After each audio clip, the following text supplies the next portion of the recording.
Welcome to Sunita study zone. আজকে আমরা PSC মিসলেনিয়াসের 2000 এই বইটা থেকে 2019-এর যে কনস্টিটিউশন পোর্শনটা আছে সেটা কভার করার চেষ্টা করব। কি কি কোয়েশ্চেন আছে, তো চলো শুরু করা যাক। প্রথমে আছে the concept secularism was Incorporated to the preamble of our constitution. তো এবার আমাদের যে কনস্টিটিউশন, সেই কনস্টিটিউশনে সেকুলারিজম সেই শব্দটা ইনকর্পোরেট করা হয়েছে, যুক্ত করা হয়েছে প্রিয়াম্বলে, সেটা কততম অ্যামেন্ডমেন্টের দ্বারা। তো এটা আনসারটা হবে সেটা 42nd কনস্টিটিউশনাল অ্যামেন্ডমেন্ট অ্যাক্ট, যেটা 1976-এর। তো তার দ্বারা আমাদের কনস্টিটিউশনে সেকুলারিজম শব্দটা অ্যাড করা হয়েছে। তো এক্ষেত্রে বলে রাখি যে আমাদের প্রিয়াম্বেল, সেই প্রিয়াম্বেলে কিন্তু হচ্ছে 42nd কনস্টিটিউশন অ্যামেন্ডমেন্ট অ্যাক্টের দ্বারা শুধু সেকুলার অ্যাড করা হয়নি, সেকুলার, তারপর সোশ্যালিস্ট, সেকুলার এবং ইন্টিগ্রিটি, এই তিনটা শব্দ অ্যাড করা হয়েছিল। হলো, এইবারে আমরা প্রিয়াম্বেল সম্পর্কে কিছু কথা বলবো। তো প্রিয়াম্বেল আসলে কি? এই যে আমরা কনস্টিটিউশনের ক্ষেত্রে এই যে দেখো লক্ষ্মীকান্তের বইটা, যেটা আমি ফলো করার চেষ্টা করি, আশা করি তোমরা সবাই এটা ফলো করো, তো এইখান থেকেই পড়ার চেষ্টা করি। তো আমরা প্রিয়াম্বেল সম্পর্কে বলবো। প্রিয়াম্বেল জিনিসটা কি? তো প্রিয়াম্বেল হচ্ছে আমাদের কনস্টিটিউশনের ক্ষেত্রে একটা ইন্ট্রোডাক্টরি পার্ট বলা হয়। মানে কনস্টিটিউশন জানতে গেলে আমাদের ইন্ট্রোডাকশনের প্রয়োজন হয়, তো সেই ইন্ট্রোডাকশনটা দেয় প্রিয়াম্বেল। মানে কনস্টিটিউশনের মানে ভেতরে আমরা কি পাবো, তার মানে ড্রাফটটা কি, কিংবা তার পারপাসটা কি, তার অবজেক্টিভটা কি, এই সমস্ত কিছু প্রিয়াম্বেলে তুলে ধরা হয়েছে। তো প্রিয়াম্বেলটা আমাদের যে জওহরলাল নেহরু ছিলেন প্রধানমন্ত্রী, তখন তিনি প্রধানমন্ত্রিত্ব পাননি। জওহরলাল নেহরু প্রথমে অবজেক্টিভ রেজলিউশনস, সেটা কনস্টিটিউয়েন্ট অ্যাসেম্বলিতে আমাদের তুলে ধরেছিলেন। অবজেক্টিভ রেজলিউশন সেটা সম্ভবত 13 ডিসেম্বর 1946-এ হবে। হ্যাঁ, অবজেক্টিভ রেজলিউশন 13 ডিসেম্বর 1946। হ্যাঁ, সেখানে আমাদের ড্রাফটটা যে কনস্টিটিউশন এরকম এরকম হবে, তো সেটা তুলে ধরেছিলেন। তো সেটা পাস হয়েছে, প্রিয়াম্বেল হয়েছে সেটা সম্ভবত 22 জানুয়ারি 1947। এই যে 13 ডিসেম্বর 1946, সেটা তিনি, এটাকে মনে হয় অবজেক্টিভ রেজলিউশন বলা হয়। একটা ড্রাফট তিনি তুলে ধরলেন। তো এই যে অবজেক্টিভ রেজলিউশনটা, এটা কে তুলে ধরলেন? By JL Nehru, Jawaharlal Nehru. তো এই যে অবজেক্টিভ রেজলিউশনটার কথা বললাম, এই অবজেক্টিভ রেজলিউশনটা আমাদের মানে প্রিয়াম্বেল আকারে আসলো, সেটা সম্ভবত হচ্ছে 22 জানুয়ারি, মানে জানুয়ারিতে হবে, 22 জানুয়ারি 1947, যেটা তখন আমাদের প্রিয়াম্বেল হয়ে গেল। আর হচ্ছে এটা কোথায় করলো? কনস্টিটিউয়েন্ট অ্যাসেম্বলিতে এটা তুলে ধরেছিল। হ্যাঁ, তো এটাই প্রিয়াম্বেল হয়ে গেল। তো তাদের মানে যারা তৈরি করেছেন কনস্টিটিউশনটা, তাদের মানে আইডিয়াগুলো যে এরকম এরকম হতে পারে, সেটা হচ্ছে প্রিয়াম্বেল। তো যাক, এটা হলো হ্যাঁ অবজেক্টিভ রেজলিউশনটা 13 ডিসেম্বর 1946। তারপরে সেটা পাস হলো কনস্টিটিউয়েন্ট অ্যাসেম্বলির দ্বারা, আলটিমেটলি প্রিয়াম্বেল হলো সেটা 22 জানুয়ারি 1947-এ। তো হলো, এই গল্পটা আসলো। তারপরে কি বলতে চাইলাম, তারপরে বললাম হ্যাঁ প্রিয়াম্বেল জিনিসটা কি, তো সেটা আমাদের জানাটা ভীষণ জরুরি। তো ইন্ট্রোডাক্টরি পার্ট প্রথমে বললাম, ইন্ট্রোডাক্টরি স্টেটমেন্ট। তো প্রিয়াম্বেলটা আমরা যদি লক্ষ্মীকান্তের বই থেকে পড়তে যাই, তো তোমাদের যে কোনো ইন্টারভিউ যদি আসে, ইন্টারভিউর ক্ষেত্রেও কিন্তু ভীষণ ইম্পর্টেন্ট হয়ে যাবে। বলতেই পারে যে প্রিয়াম্বেলটা বলো, আমি শুনেছি অনেকে ইন্টারভিউতে ধরে। তো প্রিয়াম্বেলটা আমি পড়ছি, এটা আমি না দেখে বলতে পারি, মানে প্র্যাকটিস করেছি অনেকদিন ধরে। তো দ্য প্রিয়াম্বেলটা কি? তো প্রিয়াম্বেলে প্রথমে বলা আছে, we the people of India having solemnly resolved to constitute India into a sovereign socialist secular democratic republic and to secure to all its citizens justice, social, economic and political liberty of thought, expression, belief, faith and worship, equality of status and of opportunity, and to promote among them all, কি promote করতে হবে? সেটা হচ্ছে fraternity assuring the dignity of the individual and the unity and integrity of the nation. In our Constituent Assembly, this 26th day of November 1946, do hereby adopt, enact and give to ourselves this Constitution. এটাই হলো আমাদের preamble. তো প্রিয়াম্বেলটা যেন আমাদের একদম মানে সবসময় ঠোঁটস্থ থাকে। তো প্রথমে we the people of India এর মাধ্যমে কি বোঝাতে চাইলো, কনস্টিটিউশনের সোর্স কি, কারা তৈরি করেছে, সেটা হচ্ছে এরকম আসে, the source of our constitution is people of India, সেটা সোর্স হলো। তারপরে এই যে সভারিং, সোশ্যালিস্ট, সেকুলার, ডেমোক্রেটিক, রিপাবলিক, এই শব্দগুলোর মাধ্যমে কি বোঝাতে চেয়েছে, এগুলোর মাধ্যমে নেচার অফ আওয়ার কনস্টিটিউশনের নেচারটা কিরকম সেটা বোঝাতে চেয়েছে, প্রকৃতি কেমন। নেক্সট হচ্ছে এই যে জাস্টিস, লিবার্টি, ইকুয়ালিটি, ফ্র্যাটার্নিটি, এই যে শব্দগুলো বলা হলো সেটার মাধ্যমে কি, সেটা অবজেক্টিভস অফ আওয়ার কনস্টিটিউশন, এটা বলা আছে। আর তারপরে যে লাস্টে বলা আছে যে in our constituent assembly this 26 day of November 1949 do hereby adopt, enact and give to ourselves this constitution, মানে এই যে 26 নভেম্বর 1949 আমাদের কনস্টিটিউশনটাকে অ্যাডপ্ট এবং এনাক্ট করা হয়েছে। এটা পুরো প্রিয়াম্বেল ধরে ধরে কোয়েশ্চেন আসে, কিন্তু এটা এসেছিল একবার যে কনস্টিটিউশনটাকে অ্যাডপ্ট এবং এনাক্ট করা হয়েছে কবে, এই দুটোই হয়েছে 1949-এ 26 নভেম্বর। তার জন্যই আমরা 26শে নভেম্বর কিন্তু কনস্টিটিউশন ডে পালন করে থাকি। ব্যাস হলো এইবারে। আর এই যে পুরো প্রিয়াম্বেলের মানে ধারণাটা, সেটা কোথা থেকে নেওয়া হয়েছে বলতো, প্রিয়াম্বেলের ধারণাটা ইউএসএ থেকে, আমেরিকা থেকে প্রিয়াম্বেলের ধারণাটা নেওয়া হয়েছে। ও এই যে এখানে অবজেক্টিভ রেজলিউশন কথাটা আছে, ড্রাফট করেছিল জওহরলাল নেহরু এবং কনস্টিটিউশন অ্যাসেম্বলি দ্বারা সেটাকে অ্যাডপ্ট করা হয়েছিল। এই যে ইউএসএ থেকে প্রিয়াম্বেলের ধারণাটা নেওয়া হয়েছে। এবারে আমি তোমাদেরকে একদম খুব ছোট্ট করে এই যে আমাদের যে সভারিন, সোশ্যালিস্ট, সেকুলার, ডেমোক্রেটিক, রিপাবলিক, সেগুলো ব্যাখ্যা করব। সভারিন মানে কি বলতো, সভারিন মানে এমন একটা বিষয়, সেটা হচ্ছে মানে আমাদের বলেছে যে নেচার হচ্ছে সভারিন। সভারিন মানে আমাদের ইন্ডিয়াটা হবে ইন্ডিপেন্ডেন্ট কান্ট্রি, কারোর উপর ডিপেন্ড করবে না, এবং নো এক্সটার্নাল ইন্টারফারেন্স, তার কোনো এক্সটার্নাল ইন্টারফারেন্স থাকবে না। মানে ইন্ডিয়া হলে পুরোটাই একটা ইন্ডিপেন্ডেন্ট কান্ট্রি হবে, যে তার নিজের যে ইন্টারনাল ম্যাটারগুলো আছে সেটা নিজেই ম্যানেজ করতে পারবে, এবং কোনো এক্সটার্নাল পাওয়ার ইন্ডিয়ার ইন্টারনাল ম্যাটারে কোনো ইন্টারফেয়ার করতেই পারবে না। মানে ইন্ডিয়া নিজেই নিজের দিকগুলো দেখে নিতে পারবে, নো এক্সটার্নাল ইন্টারফারেন্স, এটাই হচ্ছে সভারিন মানে। আমার যখন সোশ্যালিস্ট আসবে, সোশ্যালিস্ট ধারণাটা অ্যাকচুয়ালি এটা ফিলোসফি অফ মহাত্মা গান্ধী এবং জওহরলাল নেহরু, ওনাদের দুজনা। তো ওনাদের মেন অবজেক্টিভ ছিল, সোশ্যালিস্ট মানেই হচ্ছে কি বলতো, ওয়েলফেয়ার স্টেট তৈরি করবে, সেটাই হচ্ছে সোশ্যালিস্টের ধারণা। হলো এই যে ওয়েলফেয়ার স্টেট, ডিপিএসপিতে বলা আছে যে। এবারে যখন সেকুলার বলবে, সেকুলার মানে কি, সেকুলার কথার অর্থ হচ্ছে এই যে সোশ্যালিস্ট, সেকুলার, এগুলো 42nd কনস্টিটিউশন অ্যামেন্ডমেন্ট অ্যাক্টের দ্বারা অ্যাড করা হয়েছে, এখানে সেকুলার কথাটা আছে। সেকুলার, এই যে এখানে বলা হয়েছে সেকুলার মানে কি, স্টেট হ্যাজ নো রিলিজিয়ান, মানে আমাদের যে স্টেটের, ইন্ডিয়ার কোনো নিজস্ব কোনো ধর্ম নেই, যে ইন্ডিয়া হিন্দু ধর্ম কিংবা মুসলিম যে কোনো ধর্ম নেই এখানে, কিন্তু ইন্ডিভিজুয়ালের মানে আমাদের আলাদা আলাদা করে আমরা যেটা বিশ্বাস করি, যে ধর্মে বিশ্বাস করি, সে ধর্ম আমরা পালন করতে পারবো, কিন্তু স্টেটের নিজস্ব কোনো রিলিজিয়ান নেই। এক কথায় স্টেট হ্যাজ নো রিলিজিয়ান, এই সেকুলার মানে হলো।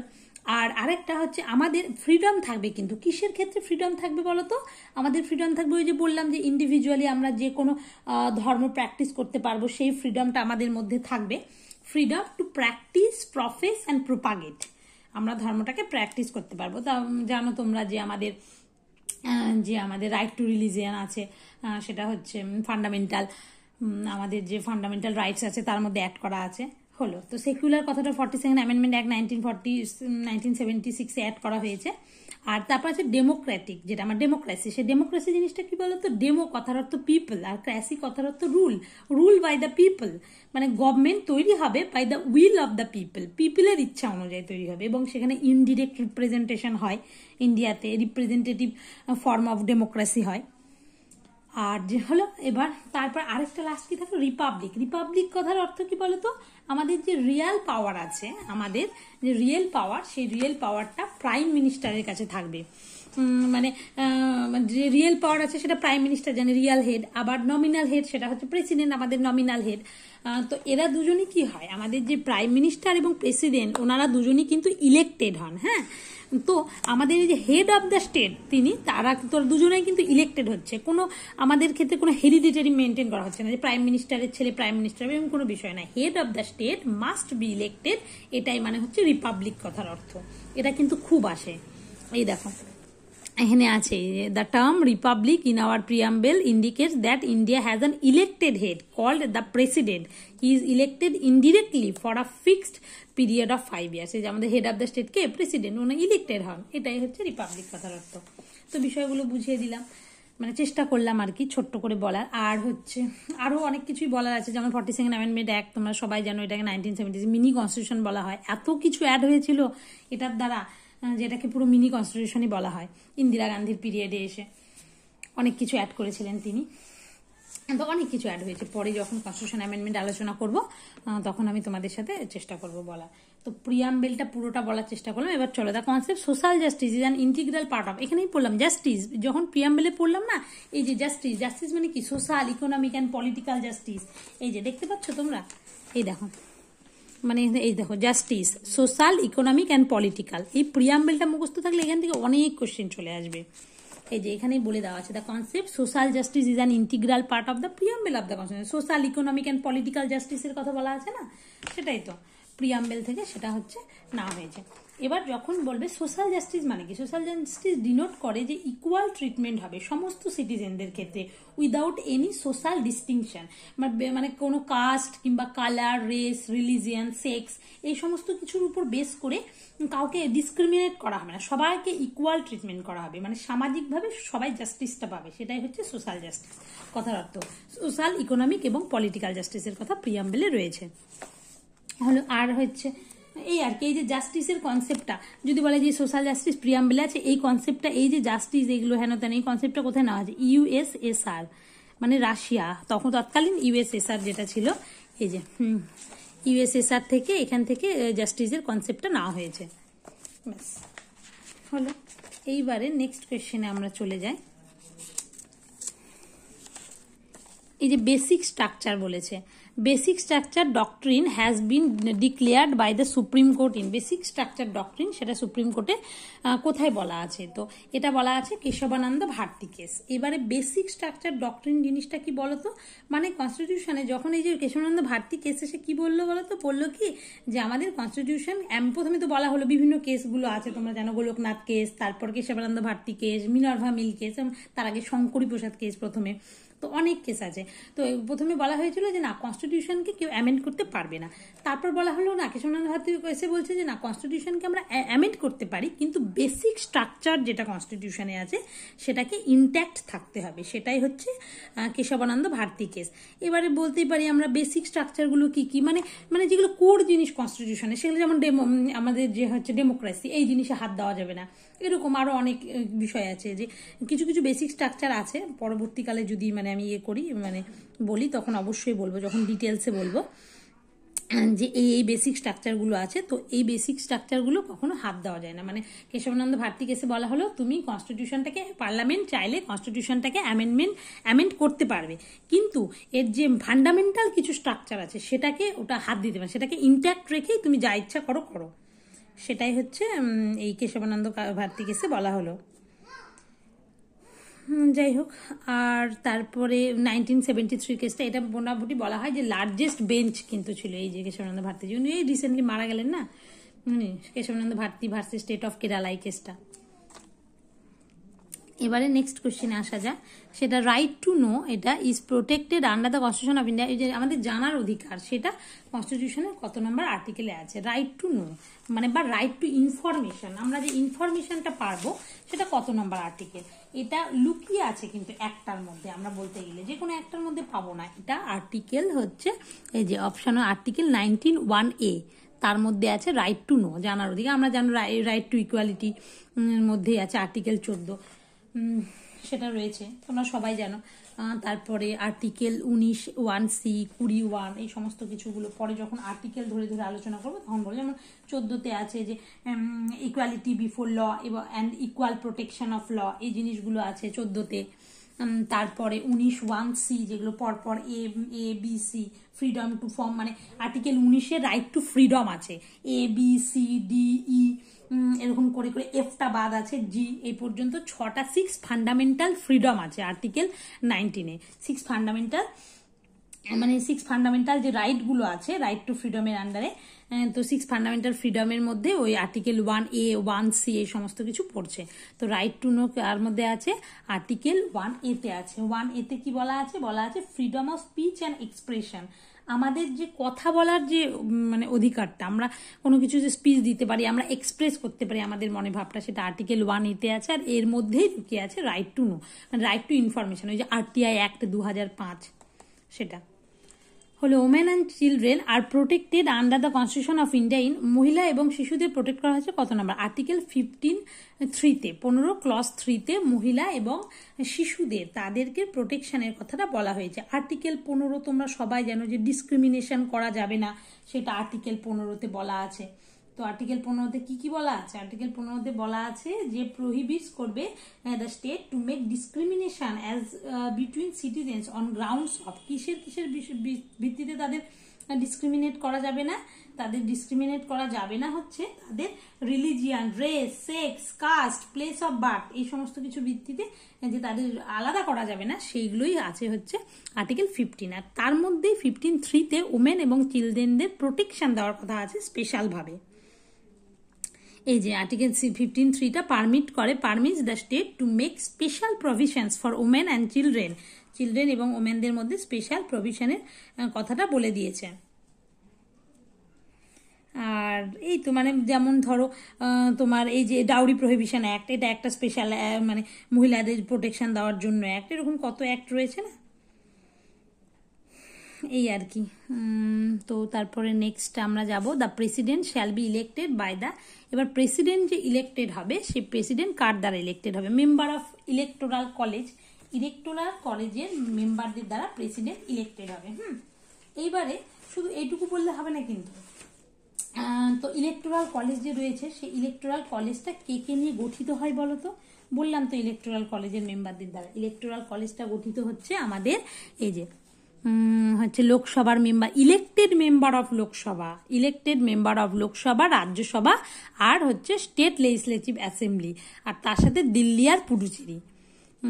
কারণ এই দুটো ইউনিয়ন টেরিটরিতেও SLA রয়েছে, তার জন্য দিল্লি আর পুডুচেরি এটা উল্লেখ করা আছে। তো হচ্ছে elected member of Lok Sabha, Rajya Sabha and state legislative assembly and Delhi and Puducherry, এদের নিয়ে যে ইলেকটোরাল কলেজ গঠিত হবে, সেই ইলেকটোরাল কলেজের মেম্বারদের দ্বারা প্রেসিডেন্ট ইলেক্ট হবে। ব্যাস, এবার president election of the president, এটা কত নম্বর আর্টিকেলে আছে বলো তো? প্রেসিডেন্টের ইলেকশনটা আর্টিকেল 54 নম্বর আর্টিকেলে আছে হচ্ছে ইলেকশন অফ দ্য প্রেসিডেন্ট হলো। এইবারে যদি বলা হয় যে তোমাদের ম্যানার অফ ইলেকশন অফ প্রেসিডেন্টের ইলেকশনের ম্যানার কত হবে, সেটা হচ্ছে আর্টিকেল 55-এ রয়েছে। এই আর্টিকেল দুটো কিন্তু ভীষণ ইম্পর্টেন্ট হয়ে যায়। এই যে মেম্বার অফ অ্যাসেম্বলিজ না, মেম্বার অফ লোকসভা না, এটা একা না, তো সবাই মিলে এটা হয়। এই কোয়েশ্চেনটা ভীষণ ইম্পর্টেন্ট, এই কোয়েশ্চেনটা, এই যে প্রেসিডেন্টের ইলেকশনটা BCS-এ যে কতবার এসেছে, এই কোয়েশ্চেনগুলো যে আমি তোমাদের সাথে ডিসকাস করছি, এটা কিন্তু যে কোনো পরীক্ষা, শুধু প্রিলিমসের জন্য নয়, WBCS, যেহেতু আমি মেন্স দিয়েছি বেশ কয়েকবার WBCS, তো দেখেছি আমি প্রচুর কোয়েশ্চেন, প্রিভিয়াস ইয়ার ঘাটাঘাটি করেছি সব পরীক্ষার। তো WBCS মেন্সের জন্য, তারপরে তোমার হচ্ছে যে কোনো পরীক্ষার প্রিলিমসের জন্য, যে পরীক্ষায় কনস্টিটিউশন আছে সেই পরীক্ষার জন্যই এটা কাজে দেবে, এমনকি SSCর জন্য, সব পরীক্ষা। তো নেক্সট আর কি বলা যায় বলো? সেটা হচ্ছে এই যে একটা ইকোনমিক্সের কোশ্চেন আছে, given a basic structure income to the আনএমপ্লয়েডের জন্য বেসিক ইনকাম দিচ্ছে, সেটা হচ্ছে ফিনল্যান্ড। এটা একটা কোয়েশ্চেন স্ট্যাটিকের মতো। তারপরে নেক্সট কোয়েশ্চেন আছে, by which constitution amendment GST has been introduced in India? ইন্ডিয়াতে GST ইন্ট্রোডিউস করা হচ্ছে কখন নামে? তোমরা সবাই জানো GST 101 কনস্টিটিউশন অ্যামেন্ডমেন্ট অ্যাক্টের দ্বারা GSTটাকে ইন্ট্রোডিউস হয়েছে 2016। তো সেটা কেম ইন্টু ফোর্স হয়েছে কবে? GSTটা সেটা হচ্ছে 1 জুলাই 2017। ওর জন্য এই যে 1 জুলাইটা বলছি না, এই 1 জুলাইটা আমরা GST ডে হিসাবে পালন করে থাকি, যেহেতু ইমপ্লিমেন্ট হয়েছিল। তো GST সম্পর্কে বলতে গেলে আর শেষ হবে না, যদি কখনো অ্যামেন্ডমেন্টস কিংবা শুধুমাত্র GST নিয়ে আলোচনা করি তখন অবশ্যই বলবো। আর আমি তোমাদেরকে খুব তাড়াতাড়ি শর্টে একটু অ্যামেন্ডমেন্টসগুলো বলার চেষ্টা করি, মানে 100 থেকে, যেমন 100-র অ্যামেন্ডমেন্টসটা তোমরা সবাই জানো। এই যে অ্যামেন্ডমেন্টস দেখতে গেলে আমরা যদি এই বিষয়টা দেখি, এই দেখো, দেখতে পাচ্ছ? এই যে এটা আমার পুরো কনস্টিটিউশনের সেট, আমি মাঝে মাঝে চোখ বোলাই। তোমরা এটা কিনে নিতে পারো, আমি এটা ওই কলেজ স্ট্রিট থেকে কিনেছি, অনলাইনে আশা করি পাওয়া যাবে। অনলাইনে কনস্টিটিউশন অফ ইন্ডিয়া, দেখতে পাচ্ছ কত বড় চার্ট, পুরো কনস্টিটিউশনটা এর মধ্যে আছে। এই দেখো যখনই তুমি অ্যামেন্ডমেন্টে চলে যাবে দেখছো সব অ্যামেন্ডমেন্ট আছে। ওই যে ল্যান্ড বাউন্ডারি এগ্রিমেন্ট যেটা ইন্ডিয়া এবং বাংলাদেশের মধ্যে, সেটা হচ্ছে 100তম অ্যামেন্ডমেন্ট অ্যাক্ট। 101 কি জিএসটি যেটা পুরোটা আছে, কোন কোন আর্টিকেলের সাথে রিলেটেড, 246A, 269A, 279A, সেগুলো। 102 অ্যামেন্ডমেন্ট অ্যাক্টে কি আছে, NBSC national commission for backward classes, সেটা 102 অ্যামেন্ডমেন্ট অ্যাক্ট। এটা এসেছিল কিন্তু যেবার হয়েছিল তার পরের বছর এসেছিল। আমি প্রিলিমসে এই কোয়েশ্চেনটা পেয়েছিলাম 2019 কি 20-তে, 19-এই মনে হয়, 18তে NBSC national commission for backward class. 102 amendment পরপর মনে রাখতে হবে। 100 হচ্ছে, এটা না মনে রাখলে হবে, ইন্ডিয়ার বাংলাদেশের মধ্যে ল্যান্ড বাউন্ডারি এগ্রিমেন্ট। 101 জিএসটি মনে রাখতেই হবে। 102 এনবিএসসি শর্ট ফর্মে মনে রাখবে, national commission for backward class. তারপরে যখন 2018, তারপর 2019-এ যখন যাবে তখন ইডাব্লিউএস, 19 মানে ইডাব্লিউএস, ইকোনমিক্যালি উইকার সেকশন যারা আছে তাদের জন্য, যেটা আর্টিকেল 15 এবং 16 সাথে রিলেটেড। 2019 হলো। 20-তে কি আছে, 20-তে আছে যেটা হচ্ছে তোমার এই যে সিট রিজার্ভেশন এসসি এবং এসটিদের জন্য লোকসভাতে, সেটা টু এক্সটেন্ড দ্য রিজার্ভেশন। ওই 10 বছর পর পর এক্সটেন্ড করে না সিটটা, 1960 সাল থেকে সম্ভবত শুরু হয়েছে। এই যে 2020 এসসি এবং এসটিদের জন্য লোকসভা এবং স্টেট অ্যাসেম্বলিতে 70 ইয়ার্স টু 80 ইয়ার করা হয়েছে সিট রিজার্ভেশন করে। বললাম 10 বছরের জন্য এক্সটেন্ড করা হলো। আর রিমুভ করেছে reserve seat for Anglo Indians. Anglo ইন্ডিয়ানদের জন্য যে সিট রিজার্ভ ছিল আমাদের, লোকসভাতে 2টো এবং স্টেট লেজিসলেটিভ অ্যাসেম্বলিগুলো আমাদের ক্ষেত্রে 1টা, তো সেই অ্যাংলো ইন্ডিয়ানদের সিটটা সেটা রিমুভ করা হয়েছে, যেটা 104 অ্যামেন্ডমেন্ট অ্যাক্ট। আর হচ্ছে এসসি এসটিতে 10 বছরের জন্য বাড়ানো হয়েছে মানে রিজার্ভেশনটা লোকসভাতে এবং এসএলএতে হলো 2020। এবার 104 অ্যামেন্ডমেন্ট হয়ে গেল। এবার 105 অ্যামেন্ডমেন্ট যেটা আছে সেটা হচ্ছে তোমার এই যে মানে অ্যামেন্ডস করছে 338B এবং 342A-কে। তার মানে কি, এখানে হচ্ছে to restore states power to make their own OBC list. State তাদের নিজস্ব ওবিসি লিস্ট তৈরি করতে পারবে, সেই পাওয়ারটা রেস্টোর করলো। আর আরেকটা তোমাদের বলবো, সেটা এখানে কিন্তু পাবে না তোমরা। এখানে কেন, কোথাও পাবে না সেটা। সেটা কি বলো তো? যদি বলে আমাদের যে as of 2023 how many constitutional amendments act are there, এই প্রশ্নটা যদি তোমাদের করা হয় তাহলে তোমরা কি উত্তর দেবে বলো তো? সেক্ষেত্রে উত্তর দেবে 106, 106। বর্তমানে আমাদের 106টা কনস্টিটিউশনাল মানে অ্যামেন্ডমেন্টসের সংখ্যা, নাম্বার অফ অ্যামেন্ডমেন্টস যদি বলা হয় তাহলে কতগুলো, 106, 106, 106। তো 106 কনস্টিটিউশনাল অ্যামেন্ডমেন্ট অ্যাক্ট যেটা 2023, সেখানে কি বলা হয়েছে বলো তো? 1/3 সিট রিজার্ভড ফর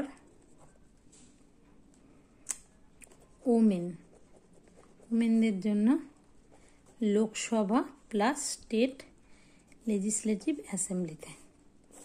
লোকসভা এবং 1/3 মানে 33% লোকসভা এবং স্টেট লেজিসলেটিভ অ্যাসেম্বলিতে মহিলাদের জন্য 1/3 সিট রিজার্ভ হয়ে গেল। এটা কিন্তু আগে বিল ছিল সম্ভবত, এটা তোমরা দেখে নিও একটু। 106 কনস্টিটিউশন অ্যামেন্ডমেন্ট অ্যাক্ট তো একটা, এটা মনে হয় ছিল 128 কনস্টিটিউশন অ্যামেন্ডমেন্ট বিল, সিএবি মনে হয় 128 কনস্টিটিউশন অ্যামেন্ডমেন্ট বিল। আর যেটা অ্যাক্ট হয়েছে 106 কনস্টিটিউশন অ্যামেন্ডমেন্ট অ্যাক্ট, সেখানে 1/3 সিট রিজার্ভেশনের কথা বলা হয়েছে। হ্যাঁ তাই তো, মহিলাদের জন্য লোকসভা এবং এসএলএতে। এটা কিন্তু ভীষণ ইম্পর্টেন্ট, কারণ নেক্সট 2024-এ তোমরা যা যা পরীক্ষা দেবে তার জন্য এটা ভীষণ ইম্পর্টেন্ট। 5ও ইম্পর্টেন্ট, 105 অ্যামেন্ডমেন্ট সেটাও ইম্পর্টেন্ট, স্টেট তার নিজস্ব ওবিসি লিস্ট তৈরি করতে পারবে। তো তার সাথে এটা আরও বেশি ইম্পর্টেন্ট হয় আপকামিং যে কোনো এক্সামের জন্য, আসবেই ধরে নিতে পারো। কারণ প্রিলিমসে আমি যতবার দিয়েছি বিসিএ দেখেছি যে আগের বারের বেশিরভাগ ক্ষেত্রেই, মানে ধরো 2019-এ যেটা দিলাম তখন 18তে কোন অ্যামেন্ডমেন্ট হয়েছে, এনবিএসসি বললাম না, national commission for backward class, তাহলে 18তে যে কনস্টিটিউশন অ্যামেন্ডমেন্ট অ্যাক্ট হয়েছে সেটা কি রিলেটেড চলে আসলো। এবার আসবে যে 2023-এ, এটা সেপ্টেম্বর 2023। তো এটা ভীষণ ইম্পর্টেন্ট। ব্যাস, এবারে আর কি কোয়েশ্চেন পড়বো আমরা? Anti defection law under the constitution of India is elaborated in. Anti defection law যেটা হচ্ছে দলত্যাগ বিরোধী আইন, সেটা কততম শিডিউলে আছে? শিডিউলগুলো তোমাদের জানতে হবে। এটা 10th শিডিউলে আছে, 10th শিডিউলে তো আছে। আর কি কি অ্যান্টি ডিফেকশন সম্পর্ক মানে তোমার হচ্ছে কততম কনস্টিটিউশনাল মানে অ্যামেন্ডমেন্টস সেটা জানতে হবে। যে অ্যান্টি ডিফেকশনটা যে আছে সেটা কততম কনস্টিটিউশন অ্যামেন্ডমেন্ট অ্যাক্টের দ্বারা।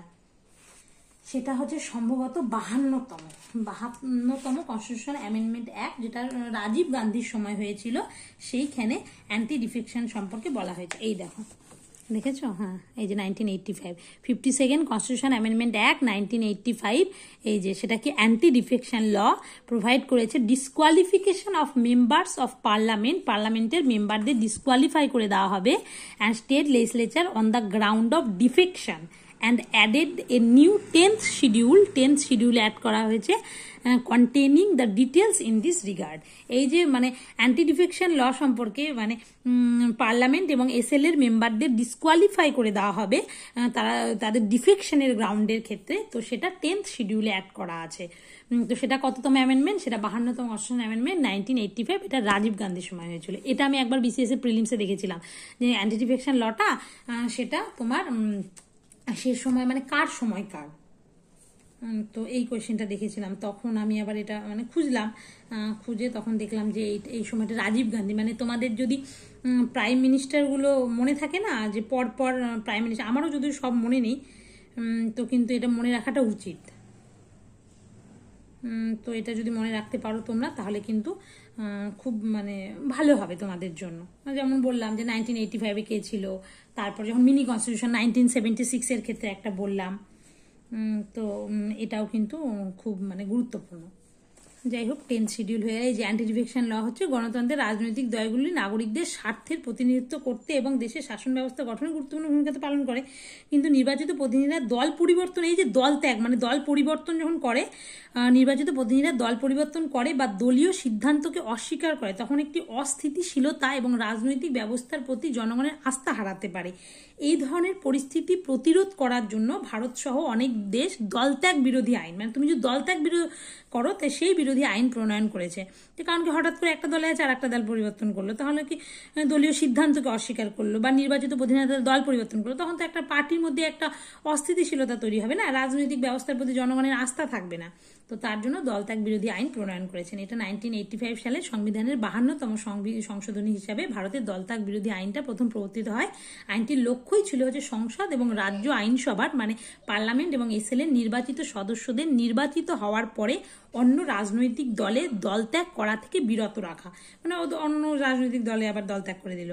এটি রাজনৈতিক দলগুলোর কার্যক্রম নিয়ন্ত্রণ এবং দলীয় শৃঙ্খলা জোরদার করার একটা চেষ্টা। আইন অনুযায়ী যদি কোনো নির্বাচিত প্রতিনিধি যদি স্বেচ্ছায় দলের সদস্যপত্র ত্যাগ করেন বা পার্টি হুইপের বিরুদ্ধে ভোট দেন, তাহলে তাকে তাদের আসন থেকে অযোগ্য ঘোষণা করা যেতে পারে। আইনটি ওই পৃথক সদস্য এবং রাজনৈতিক দল উভয়ের ক্ষেত্রেই প্রযোজ্য। যারা আইনের এই বিধানটা লঙ্ঘন করে তাদের স্বীকৃতি হারাতে পারে। এটাই হচ্ছে অ্যান্টি ডিফেকশন ল। তো এটা বাংলায় বলার চেষ্টা করলাম, তোমরা সবাই জানো এটা। তো যাই হোক, আর কিছু আছে না, আর কনস্টিটিউশনের কোয়েশ্চেন নেই। আর 9th শিডিউল, আচ্ছা তোমরা আমাকে বলো তো এই যে শিডিউলগুলো, এই শিডিউলগুলো কিন্তু ভীষণ ইম্পর্টেন্ট হয়ে যাচ্ছে আমাদের জন্য, বুঝতেই পারছো যে অ্যান্টি ডিফেকশন ল 10 শিডিউল, তাহলে 9th শিডিউল যে আছে অপশন তো আসতেই পারে। তাহলে 9th শিডিউলে কি আছে? 9th শিডিউলে আমাদের আছে যেটা হচ্ছে ল্যান্ড রিফর্ম এবং অ্যাবলিশন অফ জমিনদারি সিস্টেম, সেটা 9th শিডিউলে আছে। এই যে 9th শিডিউলে অ্যাবলিশন অফ জমিনদারি সিস্টেম, সেটা 9th শিডিউলে রয়েছে। এটাই তো ফার্স্ট অ্যামেন্ডমেন্ট অ্যাক্টের দ্বারা এই শিডিউলটাই অ্যাড হয়েছিল, জমিনদারি, অ্যাবলিশন অফ জমিনদারি। এবার 8th শিডিউলে কি আছে বলো তো? 8th শিডিউলে যদি বলি, এই যে ল্যাঙ্গুয়েজ, আমাদের অরিজিনালি 14টা ল্যাঙ্গুয়েজ ছিল, আর বর্তমানে 22টা আছে, রিকগনাইজড হয়েছে কনস্টিটিউশনের দ্বারা, সেটা ল্যাঙ্গুয়েজটা 8th শিডিউলে আছে। আর 7th শিডিউলে তাহলে কি আছে? এই যে ডিভিশন অফ পাওয়ার, এই যে পাওয়ার 7th শিডিউলে পাওয়ার ডিভিশন আছে, ডিভিশন অফ পাওয়ার হয়ে গেছে ইউনিয়ন এবং স্টেটের মধ্যে।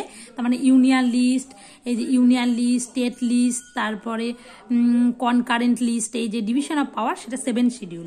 8th শিডিউল তো বললাম সেটা হচ্ছে কি আছে? 8th শিডিউলে ল্যাঙ্গুয়েজ আছে। আর 9th শিডিউলে কি আছে? অ্যাবলিশন অফ জমিনদারি সিস্টেম যেটা আছে, সেটা হচ্ছে তোমার অ্যাবলিশন অফ জমিনদারি এবং ল্যান্ড রিফর্ম জমিনদারি, এটা হচ্ছে 9th শিডিউল। তো শিডিউলগুলো কিন্তু তো তোমরা সবাই মনে রাখার চেষ্টা করবে। তো আজকের মতো ভিডিওটা এখানেই শেষ হলো। তোমাদের কেমন লাগলো অবশ্যই আমাকে জানাবে কমেন্ট করে, আর ভালো লাগলে লাইক করবে, শেয়ার করবে বন্ধুদের মধ্যে, আর অবশ্যই চ্যানেলটি সাবস্ক্রাইব করবে। তো বললামই যে এই কোয়েশ্চেনগুলো যে পরীক্ষায় কনস্টিটিউশন আছে, মানে আপকামিং ধরো ক্লার্কশিপ, পিএসসি মিসলেনিয়াস, তারপর যা যা এক্সাম আসছে তোমার, ফুড এসআই, তারপর ডাব্লিউবিসিএস প্রিলিমস, মেন, এসএসসির এক্সাম, যে কোনো এক্সামের জন্য ইম্পর্টেন্ট কিন্তু। আর আজকের মতো এখানেই শেষ। Thank you.